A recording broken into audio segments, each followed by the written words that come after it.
दोस्तों, हमारे इतिहास में दिल्ली हमेशा से ही महत्वपूर्ण रही है। हर शासक यहीं राज करना चाहता था। मुगल शासन काल के पहले इस गद्दी पर बैठने वाले अंतिम हिंदू राजा थे पृथ्वीराज चौहान। और दोस्तों, आज हम इसी महान योद्धा के बारे में जानेंगे कुछ रोचक बातें। पृथ्वीराज चौहान ऐसे राजा थे जिन्होंने 12वीं सदी में उत्तरी भारत के दिल्ली और अजमेर साम्राज्यों पर शासन किया था। और पृथ्वीराज चौहान दिल्ली के सिंहासन पर राज करने वाले अंतिम राजा थे। राय पृथ्वीराज के नाम से इस हिंदू राजपूत राजा ने चौहान वंश में 1149 में अजमेर में जन्म लिया। इनके पिता का नाम सोमशेर चौहान था, जो अजमेर के राजा थे, और माता का नाम कपूरी देवी था। पृथ्वीराज चौहान बचपन से ही बहुत बहादुर और युद्ध कला में निपुण थे। उन्होंने बचपन से ही शब्दभेदी बाण कला का अभ्यास किया था। वे केवल आवाज़ के आधार पर सटीक निशाना लगा सकते थे। सन 1179 में उनके पिता की युद्ध में मौत के बाद उन्हें वहां का उत्तराधिकारी घोषित किया गया।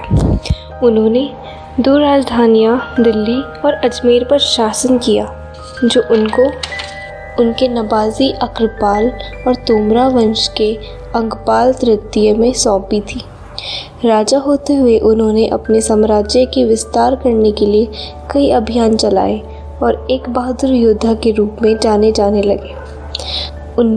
उनके मोहम्मद गौरी के युद्ध की महिमा कन्नौज के राजा जयचंद की बेटी संयोगिता के पास पहुंच गई। जयचंद की ख्याति के दिनों में प्रतिबंधी राजपूत वंश ने खुद को दिल्ली में स्थापित कर लिया था। उस वक्त दिल्ली में पृथ्वीराज चौहान का राज था, जो एक बहादुर और निडर व्यक्ति था। लगातार सैन्य अभियानों के चलते अपना साम्राज्य राजस्थान के संभार, गुजरात और पूर्वी पंजाब तक पहुंचा दिया था। उनकी लगातार बढ़ती ख्याति को देखकर शक्तिशाली शासक जयचंद उससे ईर्ष्या करने लग गया था।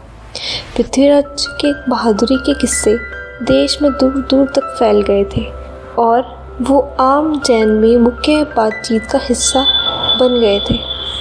पृथ्वीराज चौहान की वीरता के किस्से जब जयचंद की बेटी संयोगिता के पास पहुँचे, तो वे मन ही मन में पृथ्वीराज से प्यार करने लग गई और उससे गुप्त रूप से काव्य पत्राचार करने लगी।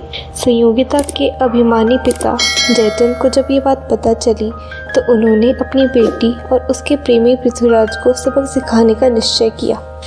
जयचंद ने अपनी बेटी संयोगिता का स्वयंवर आयोजित किया, जिसमें वधू को अपना वर खुद चुनने की अनुमति होनी थी और राजकुमारी संयोगिता जिस व्यक्ति के गले में माला डालेगी, वह उसकी रानी बन जाएगी।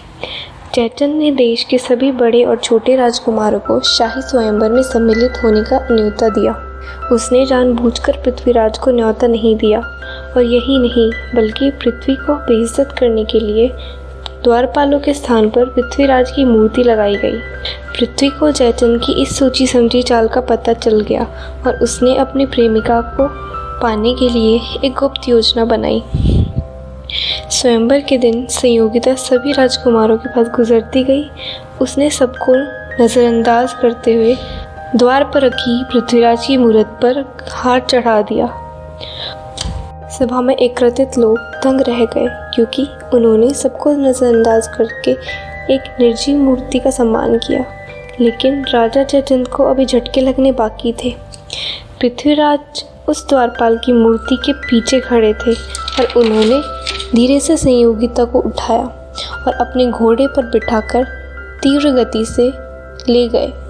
पृथ्वीराज रानी संयोगिता को अपनी राजधानी दिल्ली ले गए और परिणाम स्वरूप उन दोनों राज्यों के बीच सन 1189 और 1190 में भीषण युद्ध हुआ, जिसमें दोनों सेनाओं को काफ़ी नुकसान हुआ।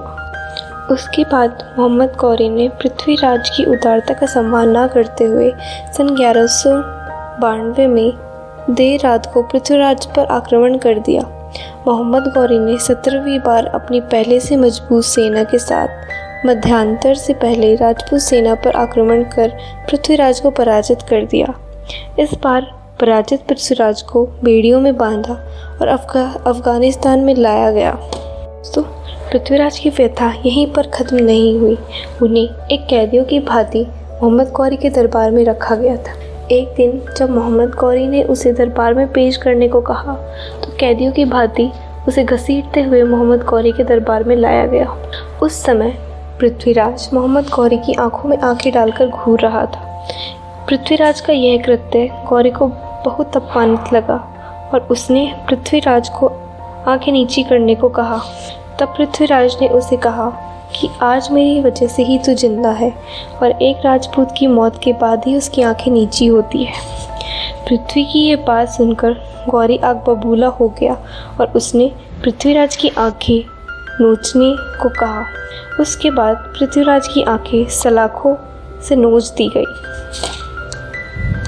पृथ्वीराज की आंखें फोड़ देने के बाद कई बार उसको गौरी के दरबार में लाकर प्रताड़ित किया जाता था। उस समय पृथ्वीराज का पूर्व जीवनी लेखक उसके साथ था और उन्होंने पृथ्वीराज का उनके साथ हुए अत्याचारों को बदला लेने को कहा। उन दोनों को एक मौका मिला जब मोहम्मद गौरी ने तीरबाजी का खेल आयोजित किया। चंद्रदाई की सलाह पर पृथ्वी ने गौरी से इस खेल में हिस्सा लेने की इच्छा जाहिर की।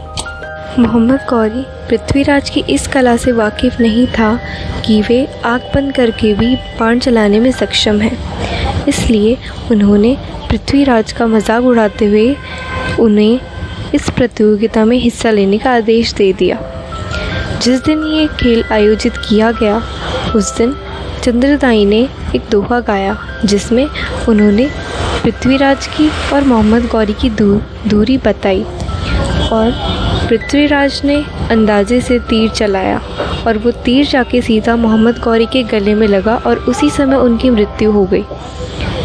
और उसके बाद चंद्रदाई और पृथ्वीराज ने एक दूसरे को छुरा मारकर अपनी हत्या कर ली। तो दोस्तों, ऐसे महान योद्धा को मैं भी सलाम करती हूँ और आगे इसी प्रकार की कुछ दिलचस्प वीडियो देखने के लिए हमारा चैनल सब्सक्राइब करें और लाइक करें।